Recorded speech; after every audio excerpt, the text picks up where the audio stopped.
Question 1. The evaluation methodology shows that a recreational pilot is on a cross-country flight using a sectional chart and a GPS. While en route, the pilot notices a discrepancy between the GPS position and the visual landmarks depicted on the sectional chart, and the magnetic compass indicates a heading that feels significantly different from what was expected based on the flight plan. The pilot has also performed dead reckoning calculations for the leg of the flight, which approach best demonstrates sound navigational judgment and regulatory compliance in this situation. Option A. Continue on the current magnetic compass heading as calculated by dead reckoning, assuming the visual discrepancies are minor and will resolve themselves. Option B. Rely solely on the magnetic compass heading, assuming the GPS and visual cues are misleading due to atmospheric conditions or chart inaccuracies. Option C. Trust the GPS position as it is generally the most accurate, and adjust the heading accordingly while visually confirming the new position with the sectional chart. Option D. Disregard the GPS and visual discrepancies and continue the flight as planned, assuming the magnetic compass is providing the correct heading. The correct answer is C. Trust the GPS position as it is generally the most accurate and adjust the heading accordingly while visually confirming the new position with the sectional chart. Explanation. Scenario analysis.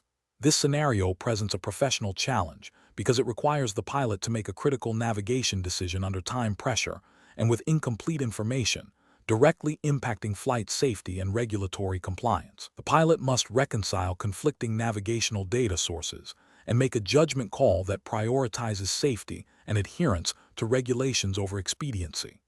The challenge lies in discerning the most reliable information and acting upon it decisively, demonstrating a thorough understanding of navigation principles and their practical application. Correct approach analysis. The correct approach involves prioritizing the most reliable and current navigational information available, which in this case is the GPS, while cross-referencing with visual landmarks and understanding the limitations of each system. The pilot should acknowledge the potential for magnetic compass errors due to aircraft systems and the inherent inaccuracies of dead reckoning over longer distances or in changing conditions. The GPS, when properly functioning and updated, provides a highly accurate position fix. However, the pilot must also be aware of GPS limitations, such as signal blockage or potential for spoofing, and therefore, the decision to deviate based on GPS confirmation while cross-checking with visual references is the most prudent. This aligns with the regulatory framework's emphasis on maintaining situational awareness and ensuring the aircraft is operated safely and in accordance with its flight plan, or a revised plan that ensures safe navigation. The pilot's responsibility is to maintain a safe flight path, and using the most reliable available data to achieve this is paramount. Incorrect approach is analysis. Relying solely on the magnetic compass without accounting for known deviation and variation would be a significant regulatory failure. Magnetic compasses are susceptible to errors from the aircraft's electrical systems and the Earth's magnetic field, making them less reliable for precise navigation without proper correction. This could lead to a significant navigational error and a deviation from the intended course, potentially entering airspace with different restrictions or hazards. Trusting the dead reckoning calculation exclusively, despite visual confirmation of being off course, is also a failure. Dead reckoning is a method of navigation that relies on calculations based on speed, time, and direction. While a valuable tool, it is prone to cumulative errors, especially over longer flights or in the presence of uncorrected wind. Ignoring visual cues that contradict the dead reckoning position indicates a lack of situational awareness and a failure to cross-check navigational data, which is a core safety principle. Ignoring the GPS entirely and continuing on the magnetic compass heading, even with visual confirmation of being off course, represents a failure to utilize available and potentially more accurate navigational aids. While understanding GPS limitations is important, completely disregarding a functioning GPS when it indicates a discrepancy with other navigational methods is a missed opportunity to correct a navigational error and maintain the intended flight path. This demonstrates a lack of adaptability and a failure to leverage technology for enhanced safety. Professional reasoning.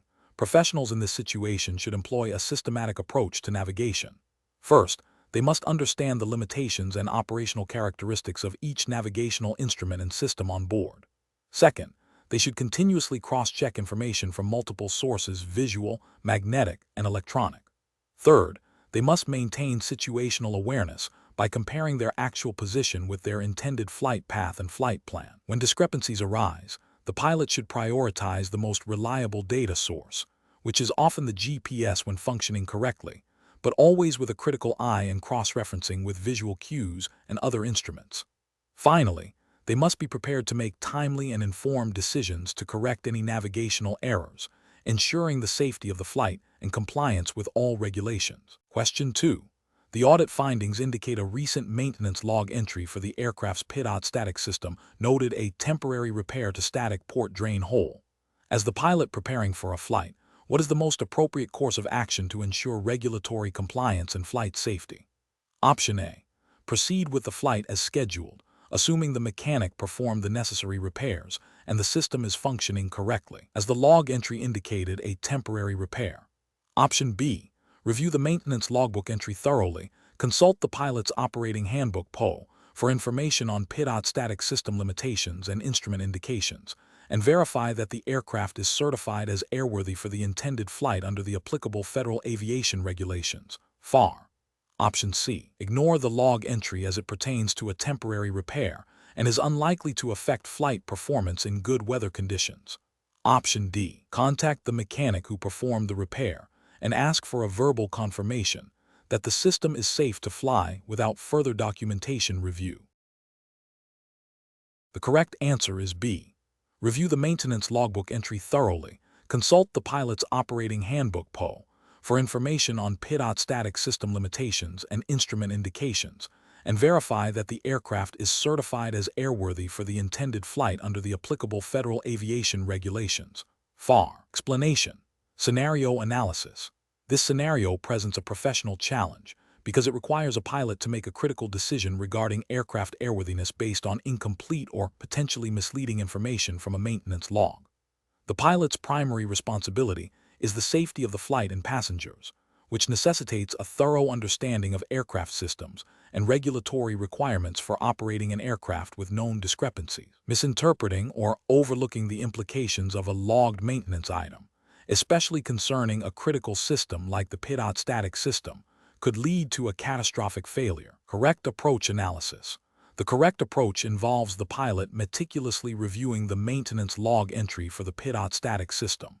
This includes understanding the nature of the discrepancy, the corrective action taken, if any, and any limitations or endorsements placed on the aircraft's airworthiness by the mechanic. The pilot must then cross-reference this information with the aircraft's pilot's operating handbook (PO) and applicable regulations to determine if the aircraft is legally and safely permitted to fly. Specifically, for the pitot static system, the pilot must ensure that all instruments relying on this system, airspeed indicator, altimeter, vertical speed indicator, are functioning correctly, and that no operational limitations are imposed that would compromise safe flight. This approach is correct because it prioritizes regulatory compliance and flight safety by ensuring all maintenance actions are properly documented and that the aircraft meets the minimum airworthiness standards before flight, as mandated by regulations such as those found in the Federal Aviation Regulations (FAR) Part 91. Incorrect approaches analysis. Proceeding with the flight without a clear understanding of the pitot static system discrepancy and its resolution is a regulatory and ethical failure. It bypasses the fundamental requirement that an aircraft must be in an airworthy condition before flight. Relying solely on the mechanic's verbal assurance without verifying the logbook entry and its implications is also a failure, as the logbook is the official record of the aircraft's maintenance status. Assuming the discrepancy is minor and will not affect flight, without consulting the POH or regulations, demonstrates a lack of due diligence and a disregard for established safety protocols. Professional reasoning. Professionals in aviation must adopt a systematic approach to pre-flight checks that prioritizes safety and regulatory adherence. This involves 1. Thoroughly reviewing all available documentation, including the aircraft maintenance logbook, for any discrepancies or required maintenance. 2. Consulting the aircraft's pilot's operating handbook (PO) for specific information regarding system operation, limitations, and emergency procedures. 3. Understanding and applying relevant Federal Aviation Regulations (FAR) to determine the airworthiness status of the aircraft and any operational restrictions. 4. If any doubt or ambiguity exists regarding the aircraft's airworthiness or the implications of a maintenance entry, the pilot must seek clarification from qualified maintenance personnel or aviation authorities before flight. 5. Never compromising on safety or regulatory compliance, even under pressure or time constraints. Question 3. The risk matrix shows a high probability of encountering embedded thunderstorms and moderate icing conditions along the intended route within the next 3 hours, despite the absence of a current SIGMET for the area. The pilot is planning a recreational flight in a single-engine aircraft. Which of the following approaches best demonstrates adherence to regulatory requirements and professional judgment for ensuring flight safety? Option A. Postpone the flight until the weather forecast improves, acknowledging the significant risks indicated by multiple weather products and the potential for hazardous conditions. Option B. Proceed with the flight, as the pilot has successfully flown in similar conditions previously and is confident in their ability to manage the risks. Option C. Proceed with the flight as there is no SIGMET issued for the route, and the pilot believes they can navigate around any developing weather. Option D. Proceed with the flight, interpreting the forecast of light rain as manageable and assuming the pilot can outclimb any developing thunderstorms. Correct answer is A. Postpone the flight until the weather forecast improves, acknowledging the significant risks indicated by multiple weather products and the potential for hazardous conditions. Explanation. Scenario analysis. This scenario is professionally challenging because it requires a recreational pilot to interpret complex meteorological information and make a go/no-go decision based on potential hazards to flight safety. The challenge lies in accurately assessing the risk posed by developing weather systems, understanding the limitations of available forecasts, and prioritizing personal safety and regulatory compliance over the desire to fly. A recreational pilot must demonstrate sound judgment in applying meteorological knowledge to real-world flight planning. Correct approach analysis. The correct approach involves a thorough review of all available weather products, including METR, TAF, AirMet, and PIRE, to build a comprehensive understanding of current and forecast conditions.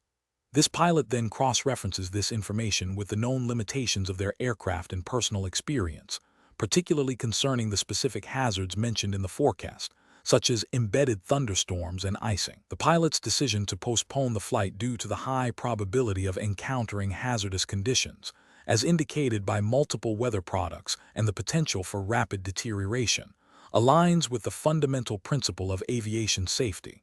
When in doubt, don't go. This approach directly addresses the regulatory requirement to operate an aircraft in a safe manner, as mandated by the Federal Aviation Regulations, FAR. Specifically Part 91, which places the ultimate responsibility for the safe conduct of a flight on the pilot in command. The pilot's proactive decision to avoid known or highly probable hazardous weather demonstrates adherence to the spirit and letter of regulations concerning pre-flight action and operational safety. Incorrect approaches analysis. Choosing to fly based solely on the absence of a SIGMET for the intended route is a regulatory and ethical failure. While SIGMET highlights significant weather, their absence does not guarantee safe conditions. AirMet and PIRE, along with METR and TAFs, can indicate developing hazards like embedded thunderstorms and icing, which are equally dangerous. This approach demonstrates a superficial understanding of weather reporting and a failure to conduct a comprehensive pre-flight briefing, violating FAR 91/103, which mandates pilots obtain a weather briefing for every flight. Deciding to fly because the TAF shows only light rain and the pilot believes they can outclimb any developing thunderstorms is a dangerous overestimation of personal capability and an underestimation of meteorological phenomena. Embedded thunderstorms can contain severe updrafts and downdrafts, hail and lightning, which are beyond the capabilities of a recreational aircraft and pilot to safely navigate or outclimb. This approach ignores the inherent risks of convective activity and the potential for rapid, unpredictable changes in weather, demonstrating a lack of sound judgment and a disregard for the safety of the flight. Proceeding with the flight because the pilot has flown in similar conditions before and is confident in their ability to handle them is a failure to acknowledge the dynamic nature of weather and the potential for unforeseen circumstances. Past experience, while valuable, cannot substitute for a current and thorough assessment of meteorological conditions. Each flight presents unique weather challenges, and relying on past successes without a current weather assessment is a form of complacency and a violation of the pilot's duty to ensure the safety of the flight based on present conditions. Professional reasoning. Professionals in aviation must employ a systematic decision-making process that prioritizes safety. This involves 1. Gathering all relevant information, weather reports, forecasts, PIRP, NOTAM. 2. Analyzing the information to identify potential hazards and risks. 3. Evaluating these risks against personal and aircraft capabilities, as well as regulatory requirements. 4. Making a clear go/no-go decision based on this comprehensive assessment, erring on the side of caution when significant risks are present. This process ensures that decisions are informed, objective, and aligned with the paramount objective of flight safety. Question 4. Consider a scenario where a recreational pilot is planning a cross-country flight to an unfamiliar airport. The pilot obtains a weather briefing that indicates good visibility and light winds along the route, and reviews the airport information which shows a suitable runway length and available services. However, the pilot only briefly glances at the NOTAM, noting one about a temporary navigational aid outage, but dismissing it as unlikely to affect their flight. Which approach to pre-flight planning best demonstrates adherence to regulatory requirements and professional judgment for this recreational pilot? Option A. Thoroughly analyzing the weather briefing, cross-referencing it with all relevant NOTAM for potential impacts on the route and destination, and confirming the airport's operational status and suitability based on aircraft performance and current conditions. Option B. Focusing on the NOTAM to identify any closures or restrictions, and then checking the weather to ensure it is not severe, without deeply analyzing the interaction between weather and NOTAM. Option C. Reviewing the airport information to confirm runway length and services, and then briefly checking the weather and NOTAM for any obvious hazards before departure. Option D. Relying primarily on the weather briefing, assuming that any significant issues would be mentioned there, and proceeding with the flight if the weather appears favorable. The correct answer is A.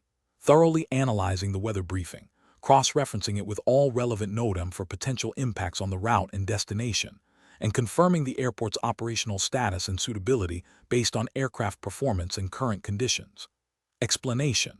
This scenario is professionally challenging because it requires a recreational pilot to synthesize multiple, critical pieces of pre-flight information under time pressure, where any oversight could have significant safety implications. The pilot must not only understand the individual components of flight planning, but also their interconnectedness and how they collectively influence the safety and legality of the flight. The core challenge lies in prioritizing and integrating weather, NOTAM, and airport information to make a sound go/no-go decision. The correct approach involves a comprehensive review of all available pre-flight information, prioritizing weather and NOTAM as dynamic factors that can directly impact safety and feasibility. This means thoroughly analyzing the weather briefing for potential hazards like thunderstorms, icing conditions, or strong winds, and cross-referencing this with NOTAM that might affect the intended route or destination airport, such as runway closures or navigational aid outages. Understanding airport information, including runway lengths and lighting, is crucial for determining if the aircraft can safely operate there given the current conditions and performance capabilities. This integrated approach ensures compliance with regulations that mandate pilots be familiar with all available information concerning the flight, and that the flight can be conducted safely. An approach that focuses solely on the weather briefing without considering NOTAM is incorrect because it ignores critical information that could render the planned route or destination unusable or unsafe. NOTAM can alert pilots to temporary hazards or restrictions that are not reflected in standard charts or weather reports. Similarly, an approach that prioritizes NOTAM and airport information but neglects a thorough weather analysis is flawed, as adverse weather can create conditions that override any information about runway availability or lighting. Relying only on a cursory glance at the weather without understanding its implications for the specific aircraft and route is also an insufficient approach, as it fails to meet the regulatory requirement of being thoroughly familiar with all pertinent information. Professional decision-making in such situations requires a systematic and disciplined process.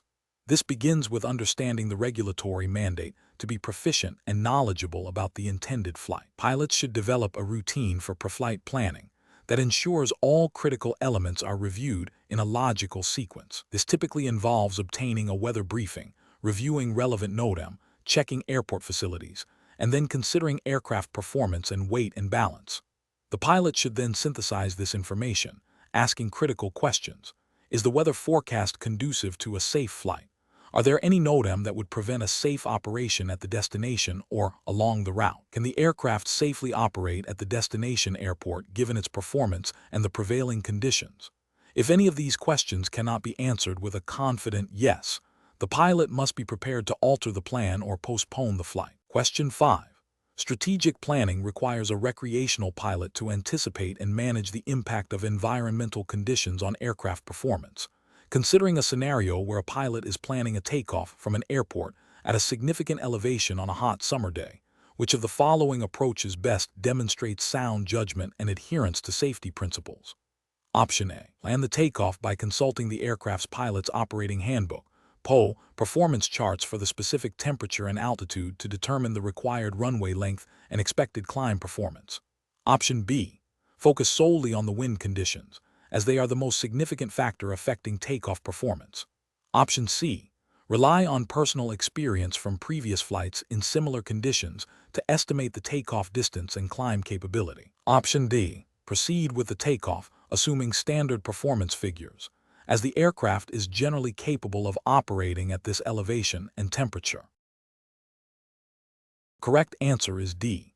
Proceed with the takeoff assuming standard performance figures, as the aircraft is generally capable of operating at this elevation and temperature. Explanation. Scenario analysis. This scenario is professionally challenging because it requires a recreational pilot to make critical decisions about aircraft performance under varying environmental conditions, directly impacting safety and operational efficiency. The pilot must integrate knowledge of aircraft capabilities with real-time environmental factors to ensure a safe and successful flight. Misjudging these factors can lead to inadequate takeoff or landing performance, insufficient climb capability, or inefficient cruise, all of which pose significant risks. The challenge lies in applying theoretical knowledge to practical, dynamic situations where safety is paramount. Correct approach analysis. The correct approach involves a comprehensive understanding of how environmental factors influence aircraft performance and proactively adjusting flight planning and execution accordingly. This means recognizing that increased altitude and temperature reduce engine power and air density, thereby increasing takeoff and landing distances and decreasing climb rates. Conversely, headwinds shorten ground roll and improve climb performance, while tailwinds have the opposite effect. Understanding these relationships allows the pilot to make informed decisions regarding takeoff and landing site selection, required runway length, and achievable climb gradients. This approach aligns with the fundamental principles of aviation safety and regulatory compliance, emphasizing proactive risk management and adherence to operational limitations. Specifically, regulations like those found in the FAA's Part 61 and Part 91, assuming U.S. jurisdiction for recreational pilot airplane, mandate that pilots operate aircraft within their limitations and consider all available information, including environmental conditions, for safe flight. Incorrect approach is analysis, an approach that ignores the impact of high-density altitude, a combination of high temperature and high altitude, on takeoff performance is fundamentally flawed. This failure to account for reduced engine power and air density would lead to an underestimation of the required takeoff distance, potentially resulting in an attempted takeoff from an insufficient runway length, a direct violation of safe operating practices and likely regulatory guidance concerning performance limitations. Another incorrect approach would be to disregard the effect of wind on landing performance, assuming a constant landing distance regardless of wind conditions, particularly in the presence of a strong headwind or tailwind, demonstrates a critical lack of understanding of aerodynamic principles and their practical application. A tailwind significantly increases landing ground roll, while a headwind decreases it. Failing to account for this can lead to overruns or insufficient deceleration. An approach that assumes climb performance remains constant regardless of temperature and altitude is also incorrect. High temperatures and altitudes significantly degrade engine performance and reduce the aircraft's ability to climb effectively. This could lead to a pilot attempting to clear obstacles or reach a safe altitude with insufficient climb capability, creating a hazardous situation. Professional reasoning. Professionals in aviation, even at the recreational level, must adopt a systematic approach to flight planning and execution. This involves 1. Information gathering, actively seeking and understanding all relevant data, including weather forecasts, temperature, wind, pressure, altitude, aircraft performance charts, and airport information. 2. Performance calculation and assessment, using this data to calculate or estimate critical performance parameters such as takeoff distance, climb rate, and landing distance under the anticipated conditions. 3. Risk assessment and mitigation, identifying potential hazards arising from performance limitations and developing strategies to mitigate them, which may include delaying the flight, choosing an alternate airport, or adjusting the flight profile. 4. Decision-making, making a go/no-go decision based on a thorough assessment of risks and the aircraft's capabilities within the prevailing environmental conditions. 5. In-flight adjustments, continuously monitoring conditions and being prepared to adjust the flight plan or execute emergency procedures if necessary. This structured decision-making process, grounded in regulatory requirements and sound aeronautical principles, ensures that safety remains the highest priority. Question 6. System analysis indicates that a recreational pilot is preparing for a local flight in their privately owned airplane. The pilot recalls the last annual inspection was completed approximately 10 months ago, and the aircraft logbook is readily accessible. The pilot also holds a current recreational pilot certificate. Considering the pilot's privileges and limitations, and the aircraft's operational requirements, what is the most prudent course of action to ensure compliance with federal aviation regulations before initiating the flight? Option A. Review the aircraft's maintenance logbook to confirm the date of the last annual inspection and verify that no other required inspections or airworthiness directives are overdue. Option B. Contact the previous owner to confirm the aircraft's maintenance history. Option C. Proceed with the flight, as the annual inspection is less than a year old and the pilot's certificate is current. Option D. Assume the aircraft is airworthy since it was flown recently, without issue. The correct answer is C. Proceed with the flight, as the annual inspection is less than a year old and the pilot's certificate is current. Explanation. This scenario presents a professional challenge due to the pilot's responsibility to ensure both their own privileges and the aircraft's airworthiness are maintained within the strict confines of the federal aviation regulations. FAR. The pilot must exercise careful judgment to avoid operating an aircraft in violation of regulations, which could lead to enforcement actions, damage to reputation, and compromised safety. The correct approach involves a thorough understanding and application of FAR Part 61 concerning pilot privileges and limitations, and FAR Part 91 regarding aircraft requirements and inspections. Specifically, the pilot must verify that their recreational pilot certificate is current for the intended flight and that the aircraft meets all airworthiness directives and required inspections as per FAR 91. 409. This proactive verification ensures compliance with the law and upholds the highest safety standards. An incorrect approach would be to assume the aircraft is airworthy based on a previous flight or a general understanding of its condition, without verifying the current inspection status. This fails to meet the explicit requirements of FAR 91. 409, which mandates that no person may operate an aircraft unless it has had the required inspections performed. Another incorrect approach would be to proceed with the flight without confirming the currency of the pilot's medical certificate or pilot privileges, which directly violates FAR Part 61. Relying solely on memory or a casual check of the logbook without confirming the specific dates and types of inspections required for the aircraft's category and usage is also a failure. Professional reasoning in such situations requires a systematic approach. First, confirm personal eligibility and privileges, e.g., pilot certificate, medical certificate, endorsements. Second, verify aircraft airworthiness by meticulously reviewing the aircraft's maintenance records, ensuring all required inspections, e.g., annual 100-hour if applicable, are current and that no airworthiness directives are outstanding. Finally, consider the operating environment, airspace, weather, and ensure compliance with all relevant FARs, such as Part 91 for general operating rules. Question 7. The assessment process reveals that a recreational pilot, preparing for a routine local flight, feels noticeably fatigued after a poor night's sleep. While not experiencing debilitating symptoms, the pilot acknowledges a reduced level of alertness and a slight delay in reaction time. The pilot is considering proceeding with the flight due to a desire not to disappoint a passenger and the flight's short duration, which approach best demonstrates responsible pilot decision-making and adherence to aviation safety principles. Option A. Proceed with the flight, carefully monitoring symptoms and relying on the short duration to mitigate risks. Option B. Seek advice from a non-pilot friend about whether the fatigue is significant enough to cancel the flight. Option C. Postpone the flight until feeling fully rested, informing the passenger of the need to prioritize safety. Option D.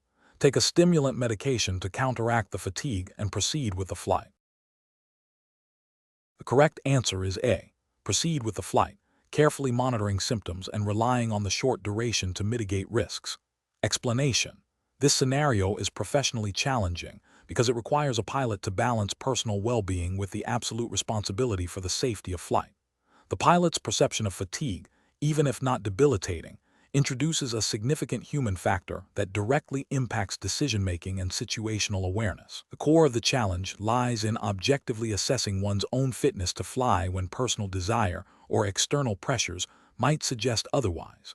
Careful judgment is required to avoid succumbing to overconfidence or underestimation of fatigue's effects. The correct approach involves prioritizing safety by acknowledging the potential impact of fatigue and making a responsible decision to postpone the flight. This aligns directly with the fundamental regulatory principle of ensuring the pilot is medically and mentally fit to operate an aircraft. Specifically, under U.S. Federal Aviation Regulations, FAR, Part 61.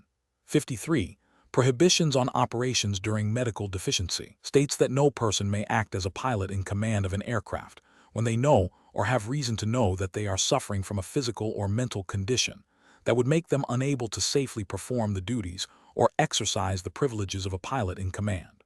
While fatigue is not explicitly listed as a medical deficiency in the same way as a cold, it is a physiological condition that impairs judgment, reaction time, and decision-making, thus falling under the spirit and intent of this regulation and general aviation safety principles.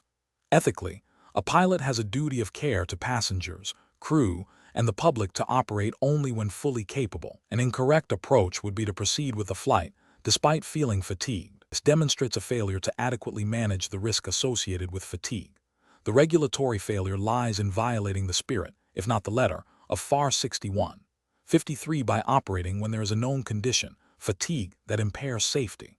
Ethically, this constitutes a breach of the duty of care, potentially endangering all aboard.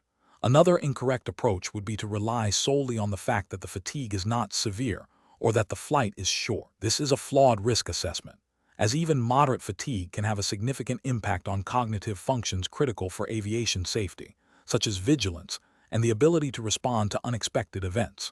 This approach ignores the cumulative effect of fatigue and the potential for subtle but critical degradation of performance.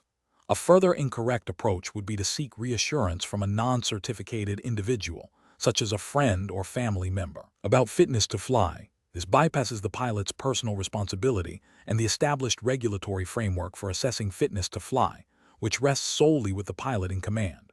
The professional reasoning process for similar situations should involve a structured self-assessment of fitness to fly, considering all relevant human factors. This includes evaluating current physiological state, fatigue, illness, psychological state, stress, emotional distress, environmental factors, weather, time of day, and the demands of the planned flight. If any doubt exists regarding fitness, the default decision should be to err on the side of caution and postpone or cancel the flight. This aligns with the see and avoid principle extended to self-assessment. If you see a potential impairment, avoid the risk. Question 8. Benchmark analysis indicates that a recreational pilot is approaching an unfamiliar airport at dusk. The pilot observes a series of lights and markings on the ground. Considering the regulatory framework for recreational pilot operations in the United States, which of the following actions demonstrates the most appropriate and safest response to ensure compliance with airport operation standards and minimize the risk of runway incursions and wake turbulence encounters? Option A. Initiate a go-around if any aircraft is observed within a 5-mile radius, and delay communication until visual confirmation of all ground operations is achieved. Option B. Proceed with a landing based on the assumption that the illuminated runway is the primary landing runway, and maintain a standard traffic pattern altitude while scanning for other aircraft. Option C. Immediately tune the radio to the airport CTAF, announce the aircraft's position and intentions, and carefully observe all runway and taxiway markings and lighting to confirm the active runway and safe taxi routes, while also considering the potential for wake turbulence from any preceding aircraft. Option D. Descend to a lower altitude to get a better visual identification of the markings and lights, and if unsure, attempt to land on the longest illuminated strip visible. The correct answer is B. Proceed with a landing based on the assumption that the illuminated runway is the primary landing runway, and maintain a standard traffic pattern altitude while scanning for other aircraft. Explanation: this scenario is professionally challenging because it requires a recreational pilot to make critical decisions under pressure, balancing adherence to regulations with situational awareness to ensure safety. The pilot must correctly interpret airport markings and lighting, understand traffic patterns, and communicate effectively, all while considering potential hazards like wake turbulence and runway incursions. The core of the challenge lies in applying theoretical knowledge to a dynamic real-world environment where misinterpretation can have severe consequences. The correct approach involves a thorough understanding and application of the specific airport markings, lighting, and signage relevant to the airport's classification, controlled vs. uncontrolled, and the pilot's operational context. This includes correctly identifying runway and taxiway designations, understanding approach lighting systems, and recognizing wind indicators. Crucially, it requires maintaining appropriate communication with air traffic control at controlled airports and diligently scanning for other traffic and potential hazards at both controlled and uncontrolled fields. Adherence to established traffic patterns and a proactive awareness of wake turbulence avoidance procedures are paramount. This approach is justified by the Federal Aviation Regulations, FAR, specifically Part 91, which mandates safe operation of aircraft, including proper airport operations, communication, and collision avoidance. The FAA's Aeronautical Information Manual, AIM, provides detailed guidance on these procedures, which recreational pilots are expected to understand and follow. An incorrect approach of relying solely on visual cues without understanding their regulatory meaning is professionally unacceptable. For instance, misinterpreting a runway marking as a taxiway or vice versa could lead to entering an active runway without clearance, a serious runway incursion. Failing to acknowledge or respond to ATC instructions at controlled airport is a direct violation of FAR 91-123 and jeopardizes the safety of all operations. At uncontrolled airports, neglecting to use the Common Traffic Advisory Frequency (CTAF) or failing to make proper position reports significantly increases the risk of mid-air collisions. Ignoring wind indicators and attempting a landing without considering wind direction and speed can lead to unsafe landing conditions. Similarly, a lack of awareness regarding wake turbulence, especially when following larger aircraft, can result in loss of control. Professional decision-making in such situations requires a systematic process. First, thoroughly pre-flight planning, including reviewing airport diagrams and NOTAM. Second, maintaining constant situational awareness during flight, actively scanning for traffic and interpreting all visual and auditory cues. Third, adhering strictly to ATC instructions when applicable. Fourth, utilizing appropriate communication protocols. And finally, prioritizing safety by always erring on the side of caution when in doubt, particularly concerning runway occupancy and wake turbulence. Question 9.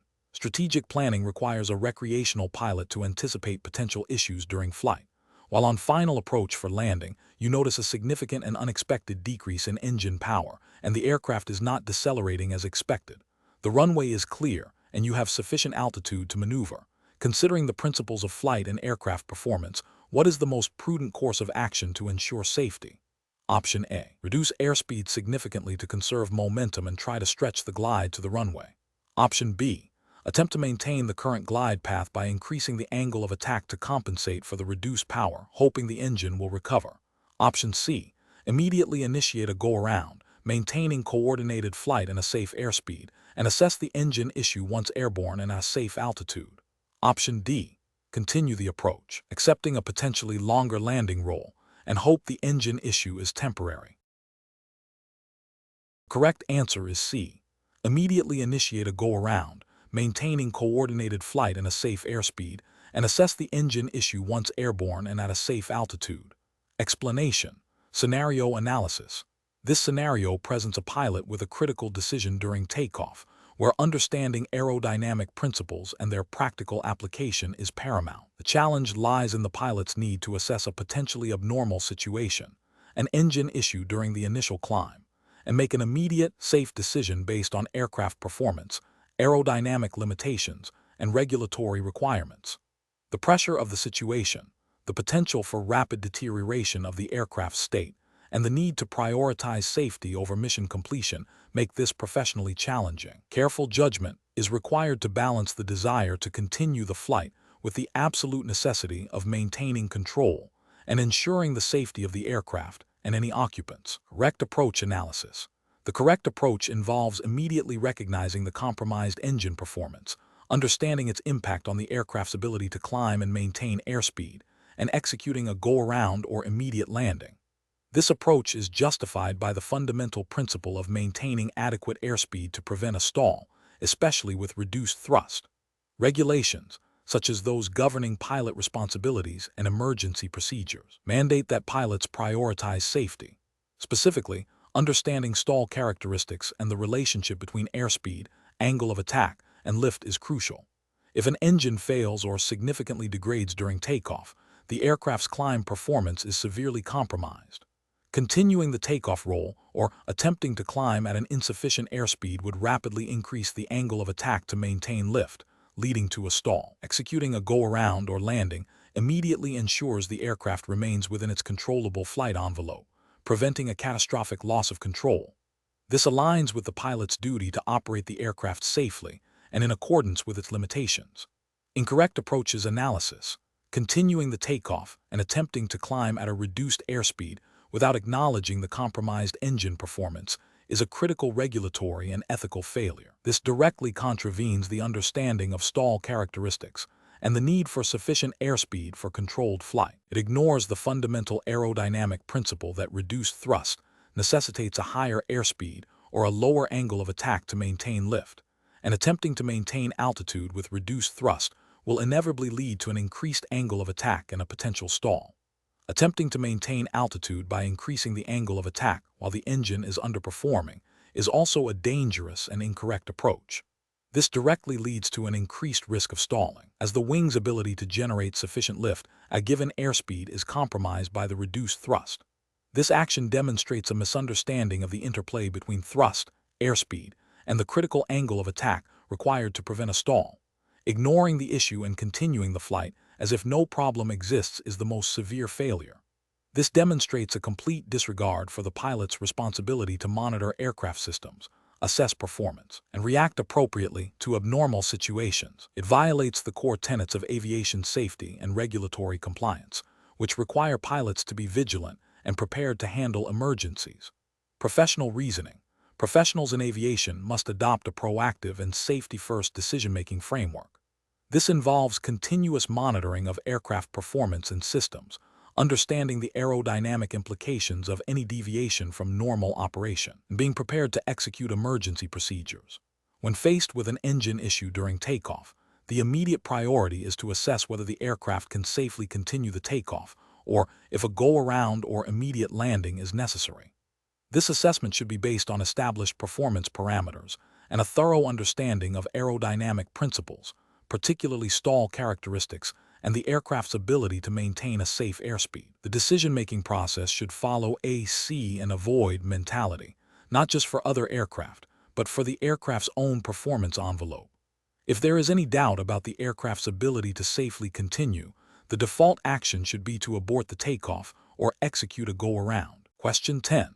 Governance review demonstrates that a recreational pilot, flying in marginal visual meteorological conditions, experiences erratic indications on their airspeed indicator and attitude indicator. The magnetic compass appears to be functioning normally, and the engine instruments are within normal operating ranges. What is the most appropriate immediate course of action for the pilot? Option A. Attempt to reset the affected instruments by cycling the aircraft's electrical system, and if indications normalize, continue the flight as planned. Option B. Immediately consult the aircraft's pilot's operating handbook (PO) for procedures related to pitot static system and gyroscopic instrument malfunctions, and consider a precautionary landing at the nearest suitable airport. Option C. Focus solely on maintaining a stable attitude using visual cues and the functioning magnetic compass, disregarding the airspeed indicator until visual conditions improve. Option D. Continue the flight, relying primarily on the magnetic compass and engine instruments, assuming the airspeed and attitude indicators are temporarily malfunctioning. The correct answer is B. Immediately consult the aircraft's pilot's operating handbook (PO) for procedures related to pitot static system and gyroscopic instrument malfunctions, and consider a precautionary landing at the nearest suitable airport. Explanation: Scenario analysis. This scenario is professionally challenging because it requires a pilot to make a critical decision regarding aircraft safety and operational integrity based on potentially conflicting or incomplete instrument indications. The pilot must prioritize their understanding of instrument function and the regulatory requirements for safe flight, especially when faced with a situation that could compromise the aircraft's airworthiness or the pilot's ability to maintain control. The challenge lies in discerning the most reliable information and acting in accordance with established safety protocols and regulations. Correct approach analysis. The correct approach involves a systematic evaluation of the instrument indications, prioritizing the pitot static system instruments, airspeed indicator, altimeter, vertical speed indicator, as they are fundamental for maintaining controlled flight. The pilot must then cross-reference these with gyroscopic instruments, attitude indicator, heading indicator, and the magnetic compass to build a comprehensive picture of the aircraft's state. If the pitot static system is suspected to be compromised, the pilot must immediately consult the aircraft's pilot's operating handbook (PO) for procedures related to instrument failure or icing, which often involves specific airspeed limitations and flying techniques. The regulatory framework for recreational pilot airplane operations mandates that pilots operate aircraft in a safe condition and are knowledgeable about their aircraft systems and emergency procedures. Therefore, understanding the interdependencies of these instruments and knowing how to react to their failure is paramount and directly supported by regulations requiring pilots to maintain proficiency and knowledge. Incorrect approaches analysis. An incorrect approach would be to solely rely on a single instrument, such as the attitude indicator, without considering the potential for its own failure or the failure of its supporting systems, like the vacuum system or electrical power. This ignores the interconnectedness of the instrument system and the potential for cascading failures. Ethically and regulatorily, this is unacceptable as it demonstrates a lack of comprehensive understanding and a failure to adhere to best practices for instrument cross-checking, which is implicitly required for safe operation. Another incorrect approach would be to continue flight without attempting to diagnose the instrument issue or consult the POH. This disregards the potential for a serious system malfunction that could lead to loss of control or a hazardous situation. Regulations require pilots to ensure the aircraft is airworthy before flight and to take appropriate action when a malfunction is detected. Ignoring the problem is a direct violation of this responsibility. A third incorrect approach would be to assume the problem is minor and proceed with the flight as planned, perhaps by flying by feel or relying on visual cues alone without proper instrument cross-reference. While pilots develop a sense of the aircraft's attitude, this is not a substitute for reliable instrument information, especially in conditions of reduced visibility. This approach fails to acknowledge the critical role of instruments in maintaining situational awareness and adhering to safe flight parameters, which is a core tenet of aviation safety regulations. Professional reasoning. Professionals in aviation must adopt a systematic and cautious approach when encountering instrument anomalies. This involves 1. Recognizing the anomaly, 2. Prioritizing fundamental flight instruments, pitot static, 3. Cross-referencing with other available instruments, 4. Consulting the aircraft's POH for specific procedures, 5. Making a safety-based decision regarding continued flight or diversion. This structured decision-making process ensures that all available information is considered, regulatory requirements are met, and the highest level of safety is maintained. Question 11. Stakeholder feedback indicates that some recreational pilots may be tempted to eyeball the weight and balance for shorter flights, especially when carrying familiar passengers or equipment. A recreational pilot is preparing for a local flight and has a POH/AFM for their aircraft. They have a general idea of the aircraft's empty weight and the typical weight of their frequent passengers. They are considering proceeding with the flight after a quick mental check, believing they are close enough to the limits. What is the most appropriate course of action for this pilot? Option A. Load the aircraft with all intended passengers and baggage, then attempt to adjust the seating arrangement or remove non-essential items if the aircraft feels heavy or handles unusually during taxi or initial climb. Option B. Consult the aircraft's pilot's operating handbook (PO) or airplane flight manual (AFM) to accurately determine the basic empty weight in CG. Then meticulously calculate the weight in CG of the loaded aircraft with all passengers and baggage, ensuring it falls within the approved limits for takeoff. Option C. Proceed with the flight after a mental estimation, as the pilot has flown this configuration before and is confident they are within acceptable margins. Option D. Rely on general aviation knowledge and past experience with similar aircraft to estimate the aircraft's current weight in CG, assuming it is safe for a short local flight. The correct answer is B. Consult the aircraft's pilot's operating handbook (PO) or airplane flight manual (AFM) to accurately determine the basic empty weight in CG.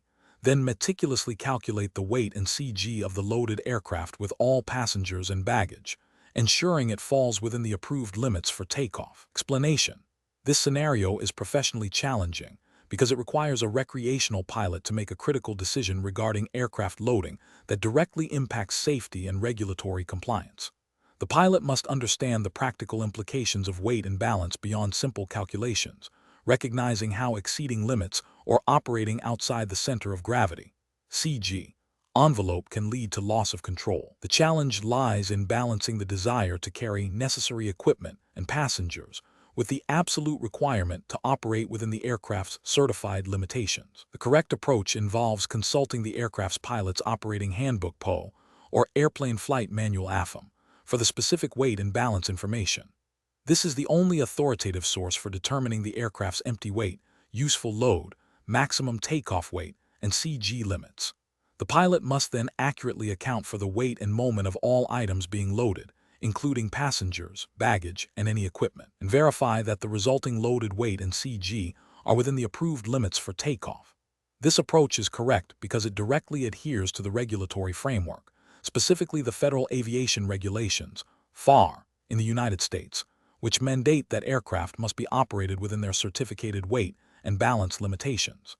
This ensures the aircraft will maintain satisfactory flight characteristics and performance throughout the flight. An incorrect approach would be to rely on general knowledge or past experience with similar aircraft without consulting the POH/AFM. This is a regulatory failure because it bypasses the specific, certified data for the aircraft being flown. Each aircraft, even of the same model, can have variations in empty weight.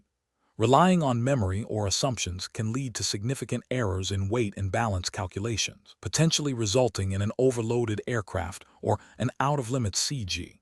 Another incorrect approach would be to estimate the weight of passengers and baggage. This is a critical regulatory and ethical failure. The FARs require accurate accounting of all weight and balance factors. Estimations are inherently imprecise and can easily lead to exceeding the maximum takeoff weight or operating outside the CG limits, compromising aircraft controllability and performance. This could result in a stall, loss of control, or inability to maintain airspeed, all of which are extremely dangerous. A third incorrect approach would be to prioritize carrying all desired equipment and passengers, then attempting to adjust the loading to fit within the limits as an afterthought. This demonstrates a failure to understand the fundamental principle of weight and balance.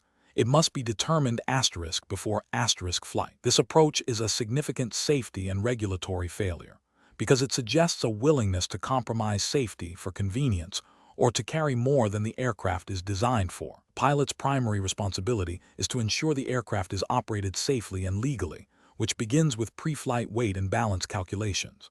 The professional decision-making process for similar situations involves a systematic pre-flight check. First, obtain the aircraft's current weight and balance record and the POH/AFM. Second, determine the basic empty weight and its corresponding CG. Third, list all planned occupants and cargo, noting their weights and locations. Fourth, calculate the total weight and CG of the loaded aircraft. Fifth, compare these figures against the aircraft's maximum takeoff weight and CG limits. If any limit is exceeded, the pilot must adjust the loading by removing weight or repositioning it, or, if necessary, cancel or postpone the flight. This methodical approach ensures compliance with regulations and prioritizes safety above all else. Question 12.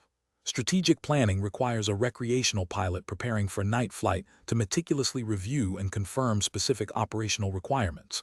Which of the following actions best exemplifies adherence to regulatory compliance for night operations? Option A. Confirming that the aircraft's position lights are operational and assuming the landing light will suffice for all necessary illumination during the flight. Option B. Proceeding with the flight after a quick visual check of the aircraft's exterior, prioritizing departure time over a detailed lighting system verification. Option C. Relying on personal experience and assuming adequate night vision without a formal check of the aircraft's lighting systems. Option D. Verifying that the aircraft's anti-collision lights, navigation lights, and landing lights are all functional and meet the specified requirements for night flight. The correct answer is D. Verifying that the aircraft's anti-collision lights, navigation lights, and landing lights are all functional and meet the specified requirements for night flight. Explanation. Scenario analysis.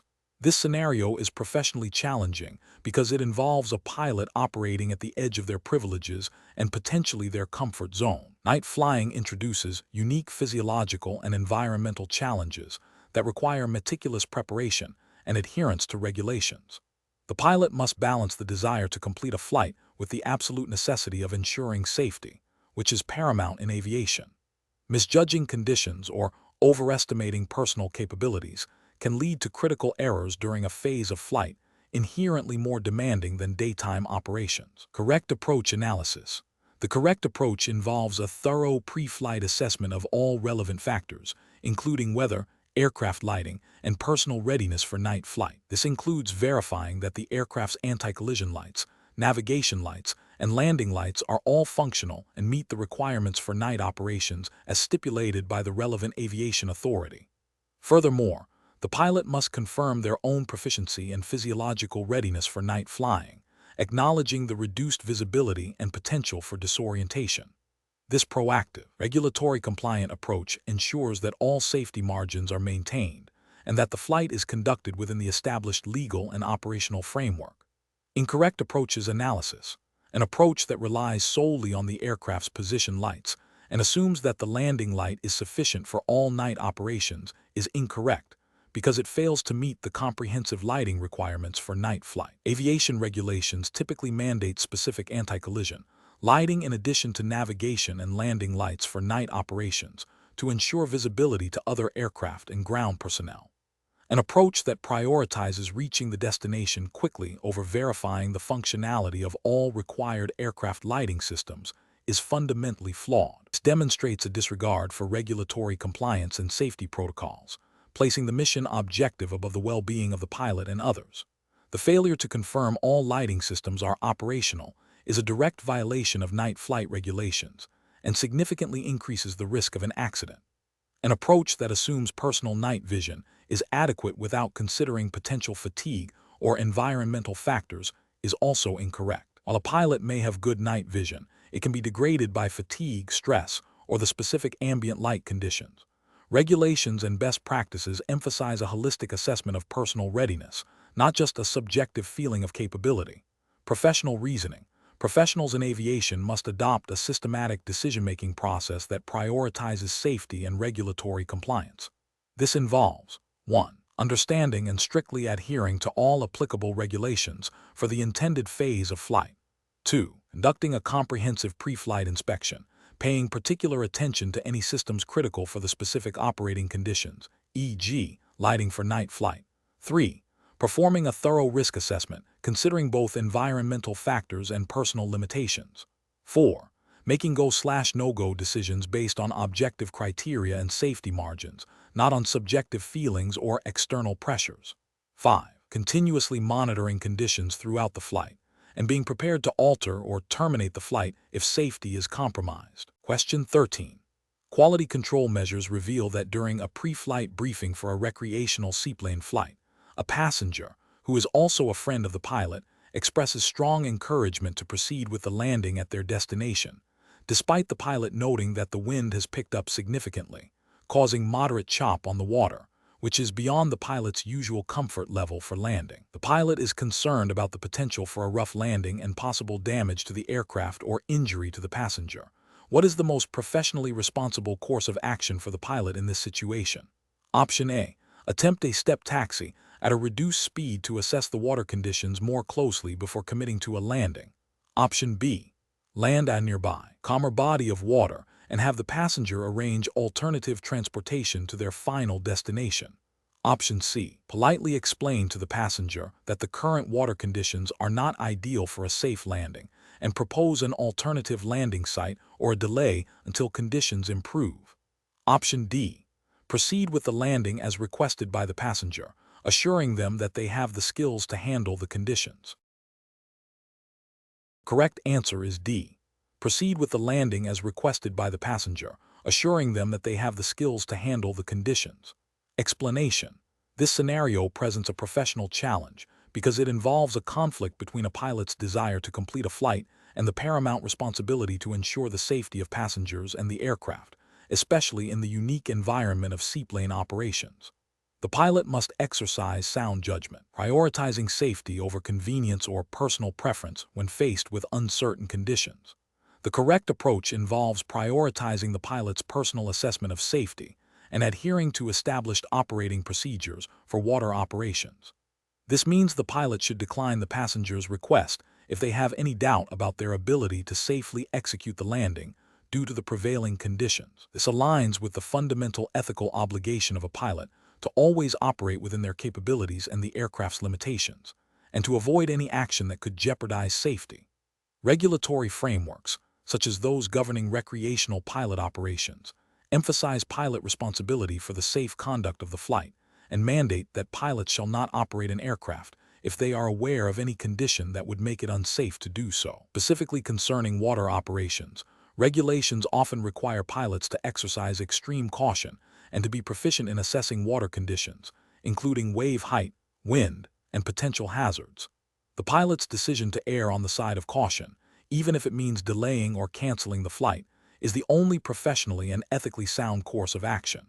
An incorrect approach would be to attempt the landing despite personal reservations. This demonstrates a failure to uphold the pilot's duty of care and a disregard for the inherent risks associated with water operations, particularly in less than ideal conditions. Such an action could violate regulations requiring pilots to maintain a high standard of safety and to avoid operating in conditions beyond their skill or the aircraft's design. Another incorrect approach would be to be unduly influenced by the passenger's insistence. While customer satisfaction is important, it must never supersede safety. Yielding to passenger pressure in a safety-critical situation is a serious ethical lapse and a potential regulatory violation, as it indicates a failure to exercise independent professional judgment. Finally, attempting to push through the conditions without a thorough personal assessment of the risks is also an incorrect approach. This suggests a lack of diligence and a failure to engage in the critical decision-making process required for safe seaplane operations, potentially leading to hazardous situations like a rough landing, damage to the aircraft, or even an accident. Professionals should employ a decision-making framework that begins with a thorough assessment of all available information, including weather, water conditions, aircraft performance, and personal proficiency. If any doubt exists regarding the safety of an operation, the pilot should consult relevant regulations and operational guidelines. The guiding principle should always be, when in doubt, don't. This involves a commitment to continuous learning and skill development, particularly in specialized operations like seaplane flying, and a willingness to communicate openly and honestly with passengers about potential risks and operational limitations. Question 14. The control framework reveals a recreational pilot planning a flight over mountainous terrain. The pilot is considering the impact of a warm afternoon temperature and a higher elevation airport. Which of the following approaches best demonstrates a proactive risk assessment strategy for this scenario? Option A. Prioritizing a quick departure to avoid the afternoon heat, assuming the aircraft's standard performance is sufficient for the planned route. Option B. Focusing on the destination's weather report and assuming that the aircraft's engine will perform adequately regardless of the ambient atmospheric conditions. Option C. relying on visual cues to judge the aircraft's climb performance and assuming that any turbulence will be manageable with standard control inputs. Option D. Thoroughly evaluating the potential impact of density altitude on aircraft performance, cross-referencing wind forecasts for mountain-induced turbulence, and reviewing emergency landing site options along the route. The correct answer is A. Prioritizing a quick departure to avoid the afternoon heat, assuming the aircraft's standard performance is sufficient for the planned route. Explanation: this scenario is professionally challenging because it requires a recreational pilot to integrate multiple critical factors in a dynamic environment, where a misjudgment can have severe consequences. The pilot must not only consider the aircraft's performance limitations, but also the unpredictable nature of mountain weather and terrain. The core of the challenge lies in proactively assessing risk and making a go/no-go decision based on a comprehensive understanding of potential hazards and the aircraft's capabilities, rather than reacting to an unfolding emergency. The correct approach involves a thorough pre-flight and in-flight assessment of density altitude, wind conditions, and terrain. Density altitude, influenced by temperature, pressure, and humidity, directly impacts aircraft performance, particularly in mountainous regions where higher elevations are common.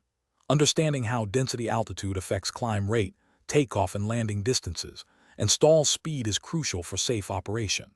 Wind conditions, including updrafts, downdrafts, and turbulence common in mountainous terrain, must be evaluated for their potential to affect aircraft control and trajectory. Terrain awareness is paramount. Pilots must be aware of the surrounding topography, potential obstacles, and safe altitudes to maintain.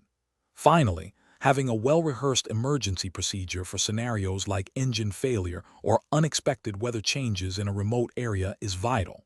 This comprehensive, proactive risk assessment aligns with the fundamental principles of aviation safety and the regulatory requirement for pilots to maintain a thorough understanding of their aircraft and operating environment. An incorrect approach that focuses solely on visual cues without considering density altitude is professionally unacceptable. This failure ignores a fundamental performance parameter dictated by atmospheric conditions, which is especially critical in mountainous terrain, where higher altitudes exacerbate density altitude effects. This directly contravenes the pilot's responsibility to operate the aircraft within its performance envelope. Another incorrect approach that prioritizes reaching the destination quickly over assessing wind shear and turbulence is also professionally flawed. This demonstrates a disregard for the significant control and performance challenges posed by adverse wind conditions in mountainous areas, potentially leading to loss of control or an inability to maintain a safe flight path. This neglects the regulatory emphasis on maintaining situational awareness and adapting flight plans to prevailing weather. An incorrect approach that neglects to review emergency procedures for mountain environments before departure is a critical failure. This shows a lack of preparedness for the unique challenges of mountain flying, where landing options may be limited and the consequences of an emergency are amplified. This directly violates the ethical and regulatory obligation to be proficient and prepared for all foreseeable circumstances. Professional decision-making in such situations requires a systematic risk management process. This involves identifying hazards, density altitude, wind, terrain, assessing the risks associated with each hazard, likelihood and severity of consequences, and implementing control measures, pre-flight planning, in-flight adjustments, adherence to performance limits. Pilots should continuously re-evaluate these factors throughout the flight and be prepared to alter their plan or abort the flight if the risks become unacceptable. Question 15. The risk matrix shows a moderate probability of encountering moderate turbulence along the planned cross-country route, with a low probability of encountering instrument meteorological conditions. The pilot has reviewed the aircraft's performance charts and has a general idea of the fuel burn. Which approach best aligns with regulatory requirements and professional judgment for ensuring a safe cross-country flight? Option A. Proceed with the flight after a quick glance at the weather radar, assuming the instrument meteorological conditions are unlikely to develop significantly and planning fuel based on the most optimistic fuel burn scenario. Option B. Focus primarily on the navigation log and calculating precise headings, assuming the weather will be a minor factor and that fuel will be sufficient if the flight is completed as planned. Option C. Rely on the general knowledge of the route's weather and assume the turbulence will be manageable, calculating fuel based on the direct flight time without adding extra reserves. Option D.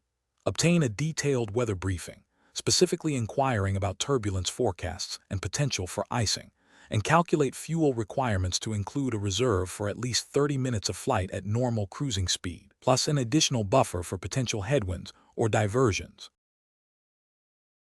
The correct answer is D.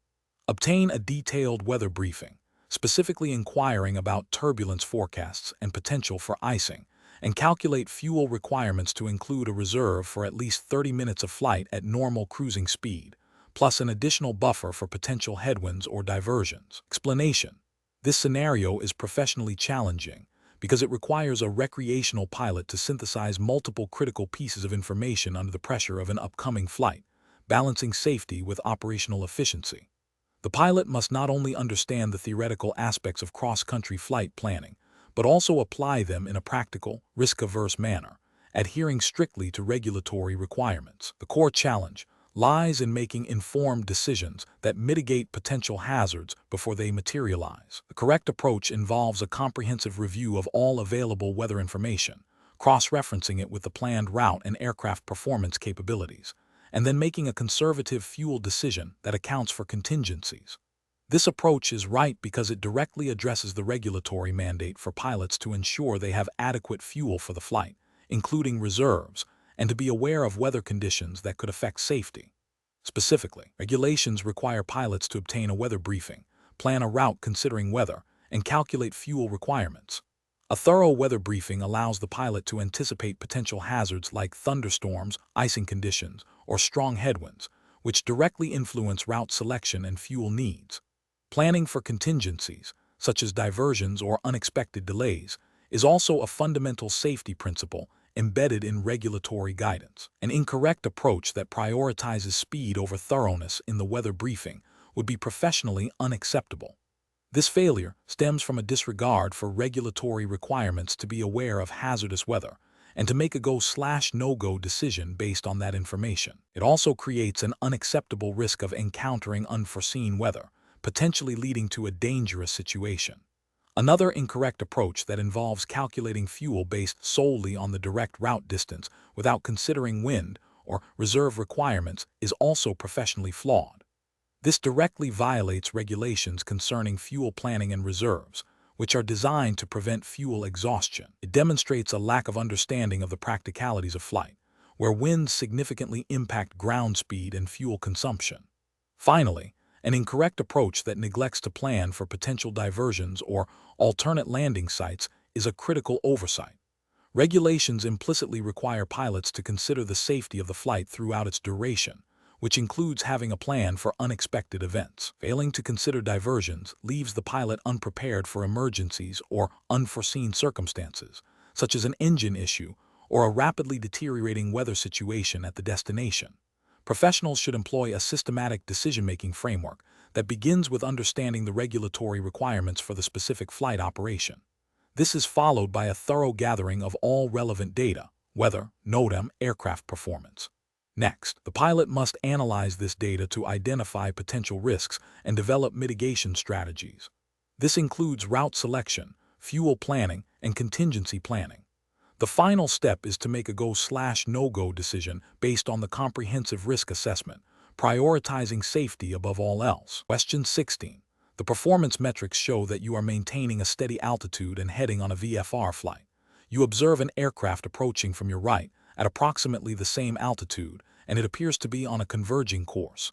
You have been monitoring the local CTAF frequency, but have not heard any transmissions from the other aircraft. What is the most appropriate immediate action to ensure collision avoidance? Option A. Immediately turn to the left to increase separation. Option B. Descend to a lower altitude to give the other aircraft more room. Option C. Attempt to contact the other aircraft on the CTAF frequency to coordinate avoidance. Option D. Maintain your current heading and altitude and continue scanning for traffic.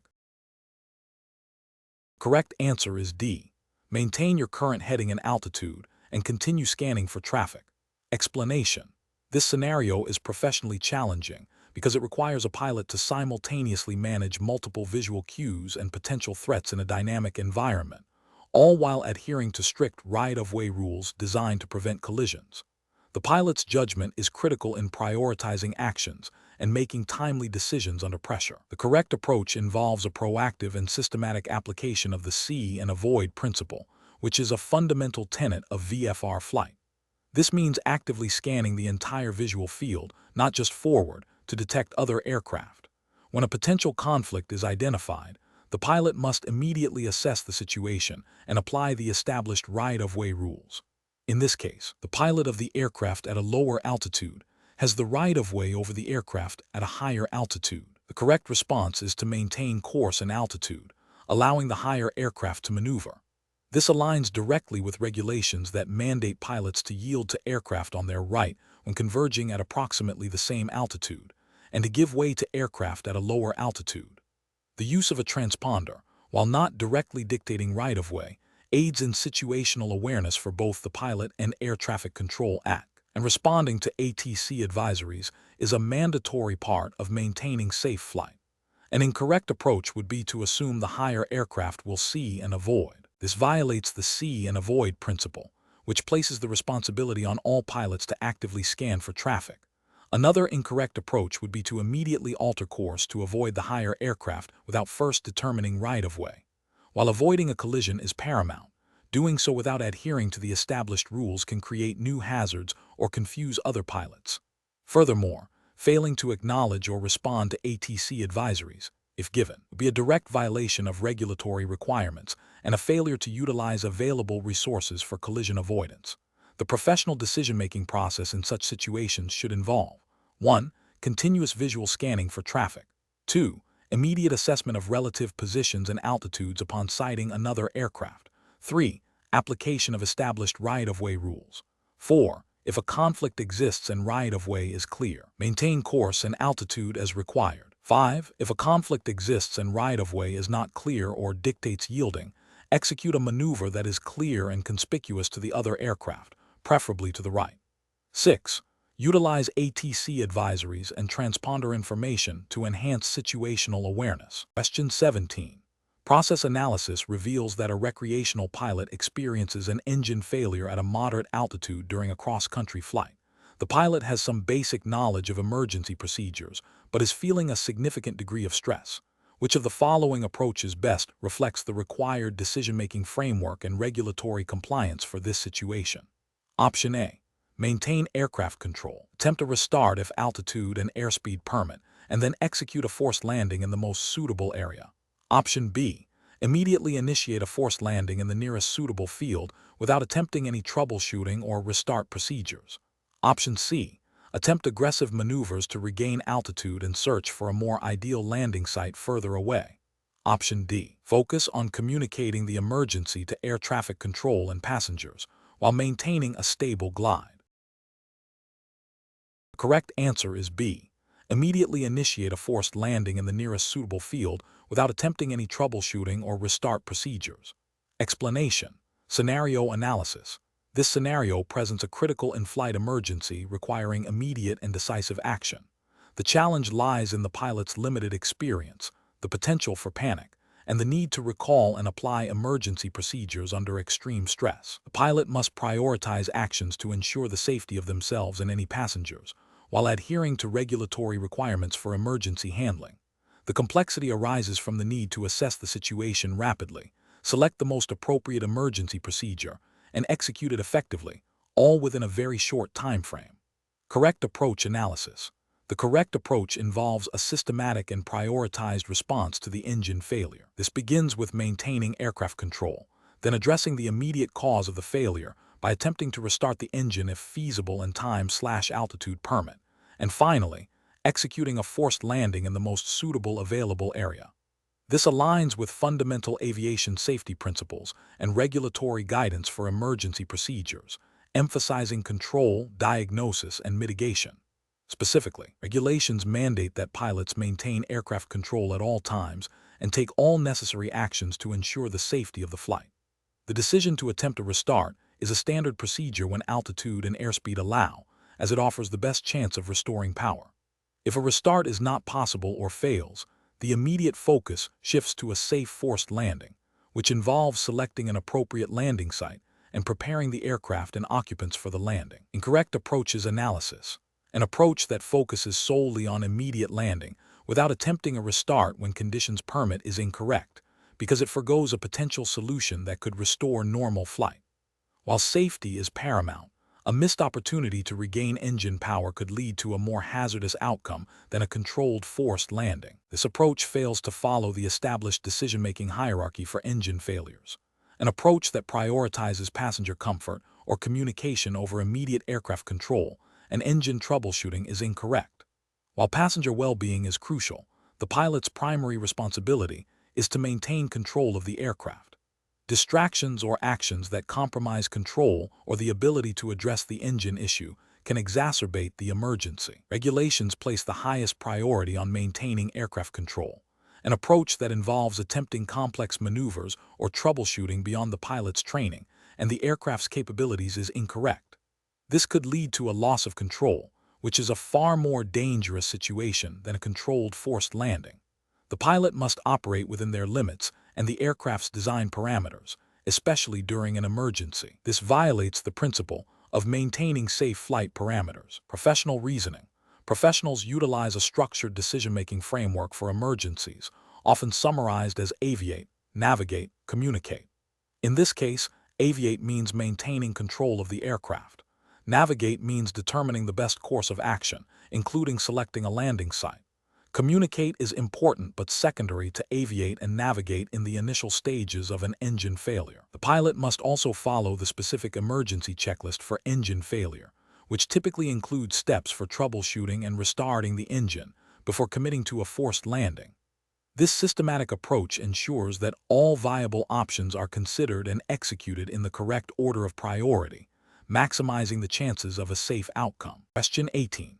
Cost-benefit analysis shows that delaying the planned recreational flight due to significant fatigue would result in the loss of a prepaid aircraft rental and a missed opportunity to fly with a visiting friend.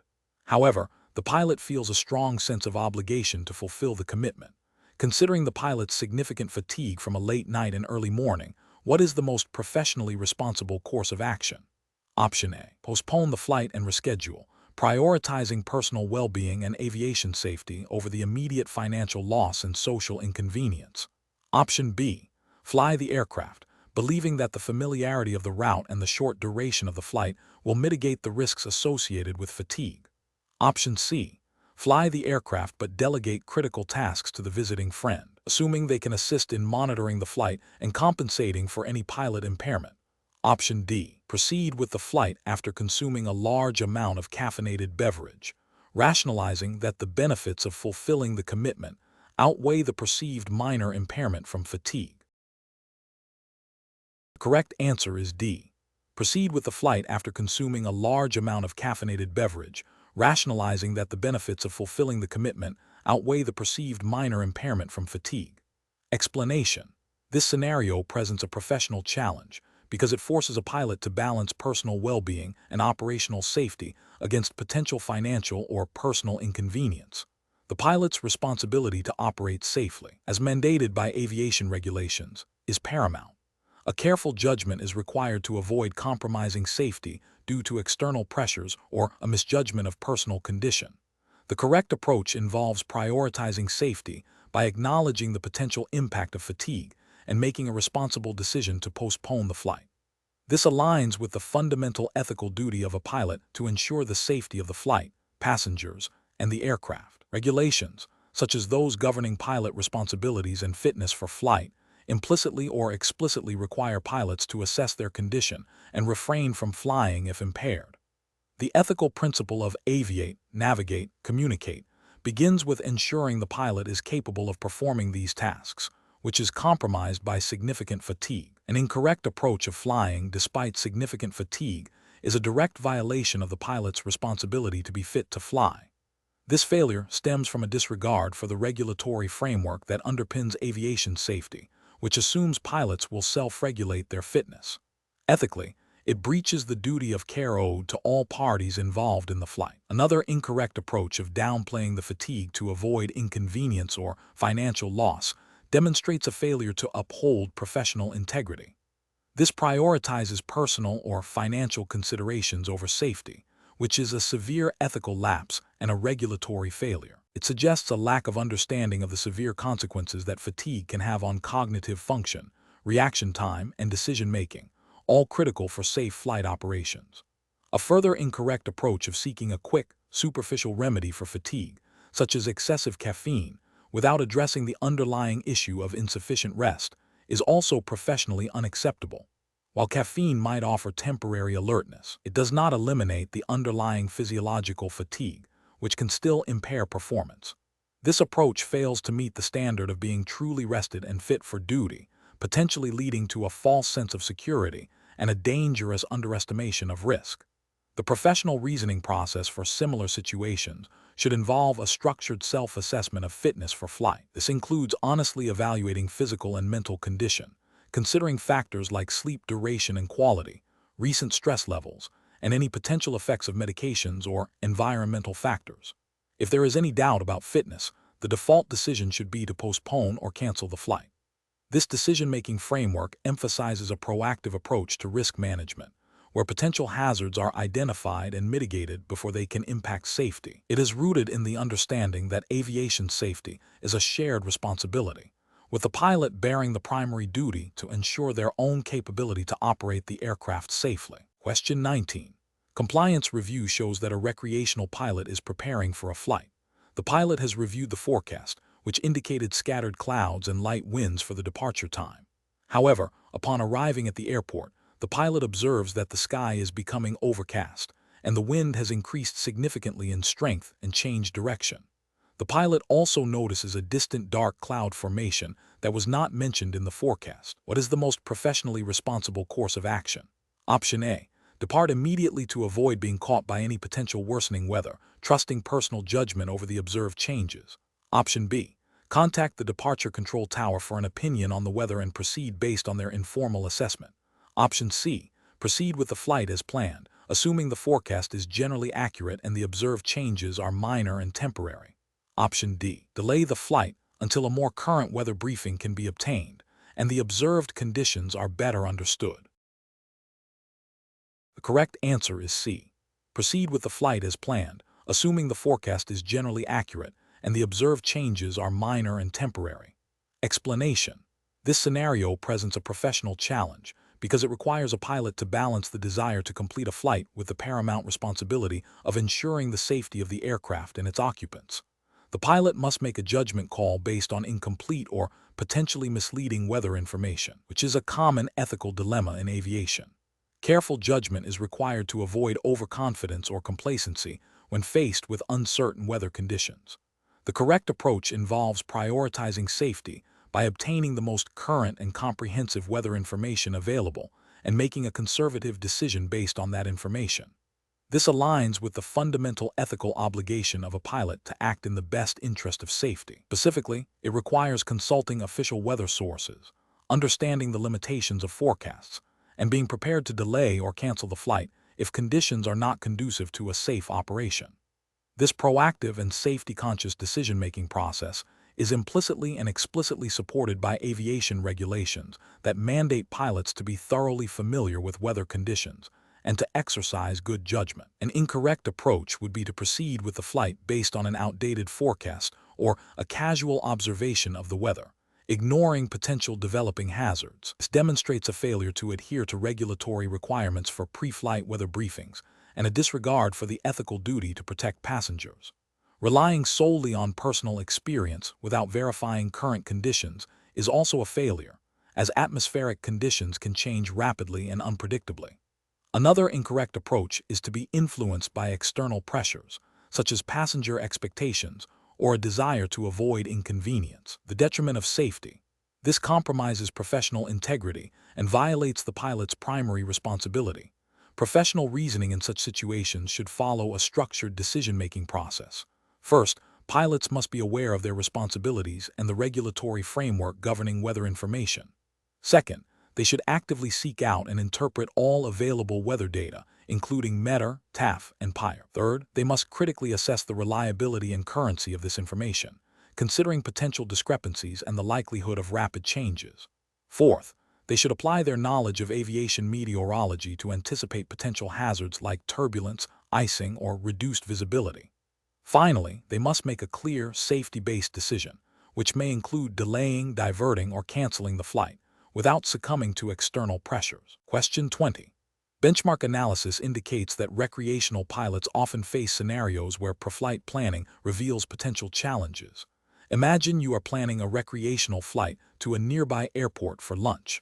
Your pre-flight weather briefing indicates a high probability of developing thunderstorms along your route and at the destination airport, with a possibility of strong gusty winds. You have also noted a NOTAM indicating reduced visibility due to agricultural spraying in a specific section of your intended airspace.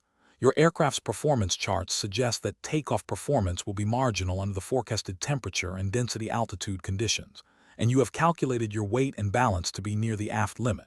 Considering these factors, which approach best upholds your responsibilities as a pilot? Option A. Proceed with the flight as planned, assuming the weather will improve and the gusty winds will not be a significant factor, and that the agricultural spraying will be completed before you arrive. Option B. Depart as scheduled, but inform your passengers that there might be some turbulence and that you will be flying closer to the aircraft's performance limits. Option C. Delay the flight until the weather forecast improves, or consider an alternative destination with more favorable conditions and reevaluate the flight plan once conditions are more conducive to safe operation. Option D. Depart as scheduled, but plan to fly at a lower altitude to avoid the worst of the thunderstorms and hope the gusty winds are manageable. Correct answer is A. Proceed with the flight as planned, assuming the weather will improve and the gusty winds will not be a significant factor, and that the agricultural spraying will be completed before you arrive. Explanation. This scenario is professionally challenging because it pits the pilot's desire to complete a planned flight against the paramount responsibility for safety, which is dictated by regulatory requirements. The pilot must exercise sound judgment, prioritizing safety over personal convenience or perceived pressure. The correct approach involves a thorough review of all available weather information, including forecasts and current conditions, and a realistic assessment of the aircraft's performance capabilities under those conditions. This includes understanding the limitations imposed by weight and balance, and ensuring sufficient fuel for the planned route with adequate reserves. If any aspect of the flight plan, including weather, performance, or fuel, indicates a potential safety compromise, the pilot must be prepared to alter or cancel the flight. This aligns with the fundamental regulatory principle that the piloting command is responsible for the safe conduct of the flight and must not operate an aircraft in hazardous weather conditions or when the aircraft is not in an airworthy condition. Specifically, regulations mandate pre-flight actions, including weather briefings and NOTAM review, to ensure the pilot is aware of all conditions that may affect the safety of the flight. The pilot's duty is to ensure the flight can be conducted safely, which may necessitate delaying, diverting, or canceling the flight if conditions are not conducive. An incorrect approach would be to proceed with the flight despite significant adverse weather forecasts or known performance limitations. This demonstrates a failure to adhere to pre-flight planning requirements, specifically the obligation to obtain a weather briefing and analyze its implications. It also shows a disregard for the aircraft's performance capabilities and the potential for unsafe operation. Ethically, this approach prioritizes the pilot's personal goals over the safety of the aircraft, passengers, and people on the ground. Another incorrect approach would be to rely solely on a brief glance at weather information without a deep understanding of its potential impact, or to ignore critical NOTAM that might affect airport operations or the intended route. This reflects a superficial adherence to regulatory requirements rather than a genuine commitment to safety. Professional decision-making in such situations requires a systematic process. First, gather all relevant information: weather, NOTAM, airport data, aircraft performance, weight, and balance. Second, analyze this information critically, considering potential risks and uncertainties. Third, compare the planned flight against regulatory requirements and personal competency. Fourth, make a go/no-go decision based on safety, not convenience. If the decision is to proceed, ensure all safety margins are maintained. If not, be prepared to modify or cancel the flight and communicate any changes appropriately.